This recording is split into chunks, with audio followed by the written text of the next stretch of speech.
अभी पहले सेठराम जी धांगेर, बलबीर जी कोठारी और अन्य और गणमान्य व्यक्ति हैं, वो सम्मान करें। और सम्मान की बात क्या है, देखो आपने तो पूर्व सांसद बहन संतोष जी के सगे ही उस लिहाज से सुखचंद जी भी अपने पूरे क्षेत्र के समझे हो गए हैं, तो इनको अथाह बहुमत से वोट देकर विजयी बनाई। अब की बार 400 पर उमेश सिंह मान बोलिया से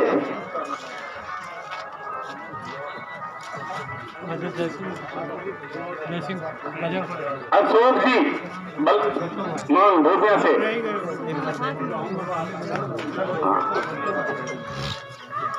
अब मैं सर्वप्रथम दिसंबर जी पूर्णिया से निवेदन करता हूं कि दो सब मैं राजेश जी दैया से निवेदन है कि वो कृपया 2 मिनट का संक्षिप्त में अपना उद्बोधन दें।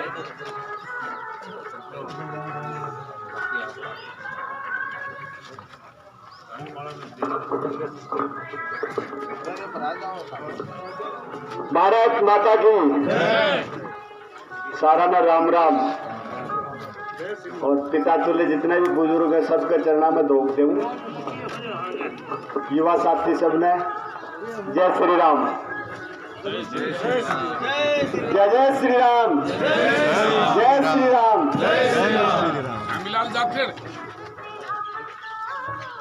देखो ये भी 2 महीना पहला चुनाव होया और थे बहुत बढ़िया मेरी मदद करी। तारे गांव से केवल जिता के भेजो, थारो बहुत बहुत धन्यवाद करूं। पर मैं दाई जोड़े लेके जवाब उठा कर अबकी बार चुनाव नहीं होती। अब 2 बात बताऊंगा शॉर्ट में और समझ लो, दिल से समझ लो मेरी बात में।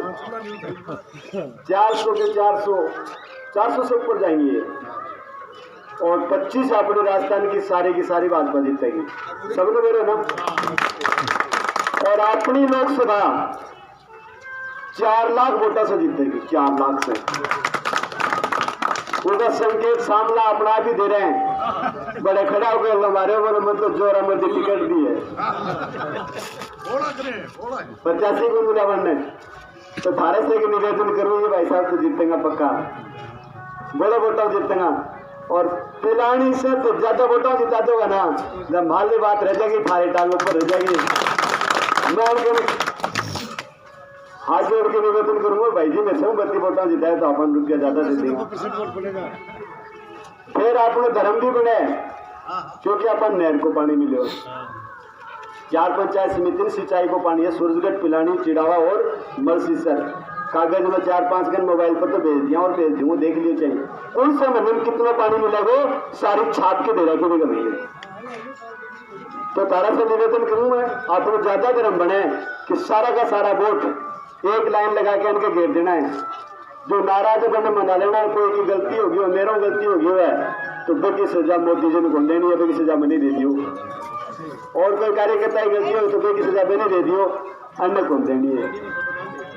और फिर भी एक बात और समझानी है कुछ लोगों ने, राज्य में अभी देखो भाजपा की सरकार है, कालाजी चुनाव जीत का राज में कालाजी को क्यों बेटा जी, तो कालाजी को भी क्यों बेटा है। इसका मतलब क्या हुआ, ये जीतेगा और सारा लाइन लगा के एक साथ वोट गिरते हैं और जो नहीं गिर रहे नहीं माने उन्हें हाथ जोड़ के कहते बैठा मारो क्या रिकॉर्ड खराब करा दी टाल करते हो।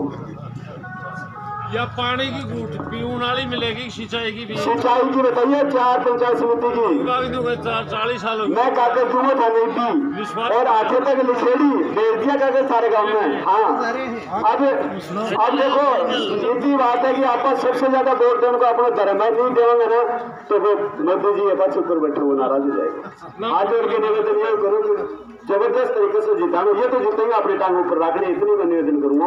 बहुत बहुत धन्यवाद। अब शुक्र दिन बोलूँ सीधे ये तरह से वार्तालाप कर। राम राम साहब।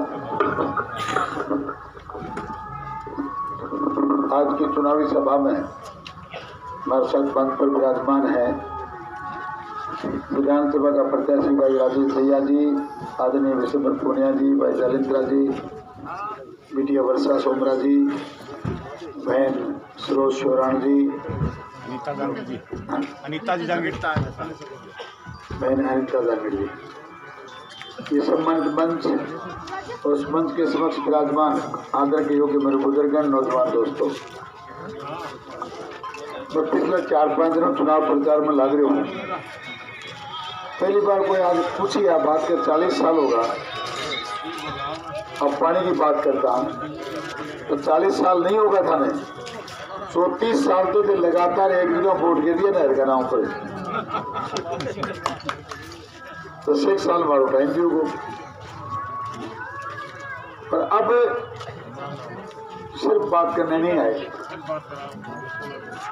हमारे समय में इसलिए दिक्कत आ गई कि एक बार तो हरियाणा में दूसरी सरकार थी, हमारी सरकार बनी, हरियाणा में बीजेपी की सरकार बनी तो आपने राजस्थान में पैर ऊपर कर दिए।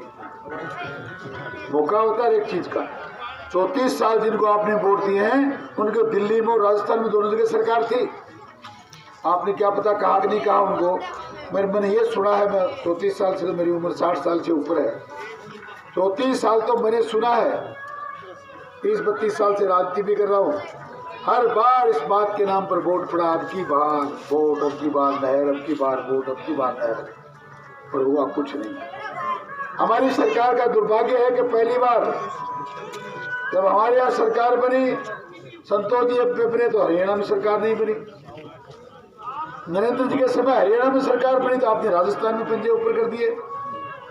अब एकदम सुनहरा मौका आया है, दिल्ली में हमारी सरकार, हरियाणा में हमारी सरकार, राजस्थान में हमारी सरकार, और मौका आया है तो 60 दिन में नहर का आधा काम आपका कर दिया।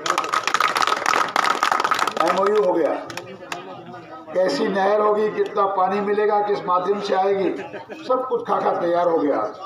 पाइपलाइनों के माध्यम से आएगी, एक बूंद पानी के रास्ते में निकलेगी नहीं, हरियाणा की जमीन खराब होगी नहीं। मोदी जी कहते हैं रास्ते में कुछ खराब नहीं होना चाहिए। राजीव गांधी कहता था 100 का नोट भेजता हूँ, 15 पहुंचते हैं गांव में घंटावा में। तो वैसा सिस्टम कर दिया। दुनिया कहती थी मोदी बोलता क्या होगा क्या, पर एक सेकंड नहीं लगी, पूरे हिंदुस्तान के किसानों के बहनों के खाते खुलवा दिए और एक बटन से खुलवा दिए, चौवन्नी भी जमा नहीं करानी पड़ी।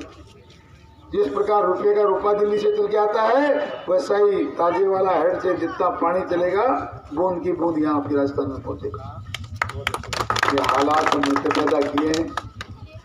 मैं आपको इतना बताऊं, केंद्र की सरकार जो कर रही है, जो कर रही है, पिछली बार 5 साल देरी होने के कारण के लिए भी हम जिम्मेदार हैं, क्योंकि अपने को पानी कम चाहिए था, आपको लोन ज्यादा माफ कराना था। इट्टी की रानी का बेटा जयपुर की राजधानी में जाकर जोर से चिल्लाने लगा, 1, 2, 8, 9, 10, बस मेरी सरकार बनने 2-10 दिन के अंदर पूरा कर्जा माफ कर दूंगा।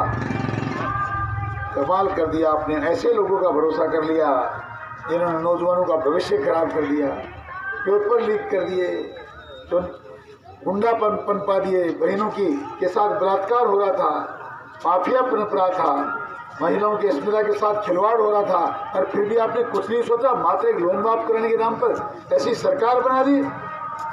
और सरकार बनी तो बनी, अल्पमत में बन गई, जो अशोक गहलोत पूरे 5 साल कभी होटल में, कभी कोरोना में, कभी पेपर चोरी में, कभी पेपर लीक में, अभी इसी काम में लगा रहा। जनता जब त्राई मची, दवाई दिलवाओ, वैक्सीन दो, इलाज करवाओ, अनाज दो, तो कहा मेरे पास में खाने को अनाज है, न इलाज है, न मेरे पास वैक्सीन है, मैं तो होटलों के अंदर इन विधायकों को रख लूं, मेरे पास इतना ही पैसा है। एक से दूसरे, दूसरे से तीसरे होटलों में घूमते रहे, नाच गाने देखते रहे, और वो लोग जो आपके वोट को लेकर उस विधानसभा में गए, उन्होंने भी वही काम किया। 5 साल राजस्थान को गर्त में ढकेल दिया, नौजवानों के रोजगार छीन लिए, 18 बार लगातार ये पेपर लीक करने वाली सरकार, और सरकार में मंत्री रहने वाले लोग फिर हमारे सामने वोट मांगने आ रहे हैं। आप उनसे भी तो पूछना, वो भी तो आपके गांव में आएंगे। आप तो राजघराने से आए हो, आपने 40 साल तक हमारे से पानी के नाम पे वोट मांगा, अब पानी देने वाले आ गए, इसलिए माफ करना, अब वोट मोदी को मिलेगा। ये कहोगे ना, ये कहोगे तो अक्कल ठिकाने आएगी।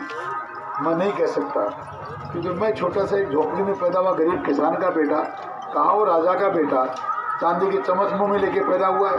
50 साल उनके पिता ने आप पर राज किया, 20 साल से वो राज कर रहे हैं और अब भी मन नहीं भरा। ऐसी हालात के बाद भी देखिए धंधे वाले झुंझुनू की जनता को कि चोरी वाड़ा कर लिया, पेपर लीक कर लिए, गुंडागर्दी पनपा दी, हत्याएं करवा दी, बहनों का बलात्कार कर दिया, इनकी अस्मिता के साथ खिलवाड़ कर दिया, फिर भी जनता ने जिता दिया। और फिर भी मन नहीं भरा, फिर भी हमको विधानसभा से पार नहीं पड़ेगी, लोकसभा में भेजो। एक कोने के अंदर राजस्थान की विधानसभा में बैठे 5 साल में एक नया पैसा खर्च कर नहीं पाएंगे, उसी प्रकार दिल्ली में जाके बैठ जाएंगे। तो किसान का बेटा जो बेबाक बोलने की हिम्मत रखता है, और तो उनसे टक्कर ले पाऊँ कि नहीं ले पाऊँ, लेकिन आपके विकास के काम में और उस राजधानी की सबसे बड़ी पंचायत में आपकी आवाज बुलंद करने का जिम्मा जरूर लेता हूँ, ये आपको विश्वास दिलाता हूँ। और जिस महामना के भरोसे हम यहाँ वोट मांग रहे हैं, उसने इस देश में 10 साल में जो कहा है वो किया है। 317 हटाऊंगा कहा था तो हटाया, 35 से हटाऊंगा कहा था तो हटाई, 3 तलाक का काला कानून खत्म करूंगा तो किया। अब तो ये नौजवान साथी जो पढ़े लिखे उनसे पूछो, एक सीएए का कानून और बसता था, पूरा देश कह रहा था ये नहीं हो पाएगा, वो भी हो गया। अब एक सुनहरा मौका हम लोगों के लिए काम करने के लिए है। अगली बार जो सबसे बड़ा काम कर दिया, कायदे से जो संख्या जितनी आपकी बैठी इनकी होनी चाहिए थी, क्योंकि अब नया कानून बना है, 33% महिलाएं राज करेंगी। ये भी बन चुका है, अगली बार इसको भी देखने का मौका मिलेगा। पर आप निश्चिंत रहें, हम आपके पास दोबारा धन्यवाद जब लेने आएंगे, क्योंकि साल भर लग जाती है, तब तक आपको इस बात का समाचार लेके आएंगे कि पाइपलाइन आधे हरियाणा में पहुंच गई है, आपके यहाँ पहुंचने वाली है। पानी आएगा, दुनिया की कोई ताकत रोक नहीं सकती। हम तो कह रहे हैं वो होगा। हम तो उनके सामने चुनाव लड़ रहे हैं, जिस इष्टदेव भगवान का भी जय श्री राम का नारा आप लगा रहे थे, आप नारा लगा रहे हो। वो जो वोट मांगने आएंगे कांग्रेस का, वो तो कह रहे थे भगवान राम कोई था ही नहीं, राम से तो कोई बना ही नहीं। हमारी सनातन संस्कृति को नकारने वाले लोग, हमारा आराध्य देव को नकारने वाले लोग, हमें ये कहने वाले कि तुम्हारा कोई धर्म ही नहीं, तुम्हारा कोई मजहब ही नहीं, ऐसे लोग हमसे वोट मांगने आएंगे और हमको उनको वोट भी देंगे। 500 साल तक भगवान राम टेंट में विराजमान रहे, हमने लाखों करोड़ों हजारों करोड़ रुपया लगाकर, और कोई किसी सरकार का नहीं, ये देश की जनता जनार्दन का पैसा लगाकर हमारे आराध्य देव भगवान को आलीशान मंदिर में बैठा दिया, काशी का कॉरिडोर बढ़ा दिया। इतना ही नहीं, जब तक मनमोहन की सरकार रही, योजना आता था 1 लाख करोड़ का घोटाला, आज 2G स्पेक्ट्रम का घोटाला, आज पनडुब्बी घोटाला, आज भोपाल घोटाला, आज कॉमनवेल्थ घोटाला। 10 साल में किसी ने घोटाला सुना? रुपए जरूर लिखे जाते हैं लाखों करोड़, लेकिन लाखों करोड़ हैं। आज अस्त्र शस्त्र बन रहे हैं, आज टनल बन रही है, आज अटल सेतु बन रहा है, आज एक्सप्रेस हाईवे बन रहा है, आज वंदे भारत ट्रेन चल रही है।